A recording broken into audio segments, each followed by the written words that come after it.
కామారెడ్డి జిల్లా నాగిరెడ్డిపేటలో మాజీ మంత్రి హరీష్ రావు పర్యటించారు. ఇటీవల కురిసిన భారీ వర్షాలు, వరదల కారణంగా పట్టణంలో నష్టపోయిన రైతులను వారు పరామర్శించి వారి సమస్యలను అడిగి తెలుసుకున్నారు. వరద బాధితులను ఆదుకోవడంలో రాష్ట్ర ప్రభుత్వం పూర్తిగా విఫలమైందని హరీష్ రావు తెలిపారు. వరద బాధితులను ఆదుకోలేని నువ్వే ముఖ్యమంత్రివి అని నేరుగా ప్రశ్నించారు. కామారెడ్డి, ఎల్లారెడ్డి ప్రాంతాల్లో వరద బాధితులను ఆదుకుంటామని ప్రభుత్వం హామీ ఇచ్చి నెల రోజులు గడుస్తున్నా ఇప్పటి వరకు నయా పైసా కూడా విడుదల చేయలేదని ఆరోపించారు. ఆయన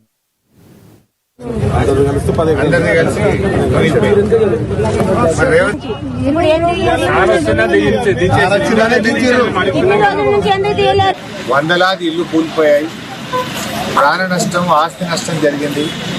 ముఖ్యమంత్రి గారు స్వయంగా కామారెడ్డికి వచ్చి రివ్యూ చేసి అందరినీ ఆదుకుంటామని భరోసా ఇచ్చి నిన్నటికి నెల రోజులు పూర్తయి, కానీ నయా పైసా సాయం కూడా జరగలేదు.